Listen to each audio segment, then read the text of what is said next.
Jurnalist Karli Kassellan Xəzər dənizindəki kabus ada ilə bağlı sensasyon fikirlər yazıb. Qlobal Info xəbər verir ki, bu barədə tarixçi alim Zaur Əliyev bildirib. O yazının qısa icmalını təqdim edib.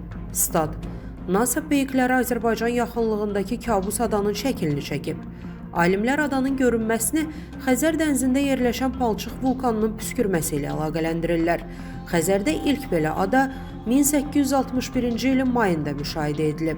Onun eni 87 metr olub. Dəniz səthindən 3,5 metr hündürlüyə qalxıb.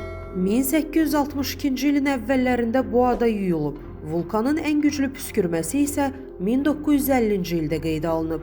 Sonra kabus adanın eni 700 metr, hündürlüyü isə 6 metrə çatıb. Bu kabus ada Xəzər dənizində Bakı arxipelagında yerləşən palçıq vulkanıdır. Bu vulkanın püskürmələrindən sonra adalar yaranır. Lakin bu adalar qısa zamanda dalğalarla yuyulur və vulkanın əsas kütləsi su altında qalır. Qeyd edim ki, dünyada daha bir kabus ada 2019-cu ildə Sakit Okeanda görülüb. Həmin ada da Xəzər dənizindəki kabus ada kimi alimlərin diqqət mərkəzindədir. Statın sonu. Əziz izləyicilər, xəbərlərdən məlumat almaq üçün kanalımıza abunə ola bilərsiniz.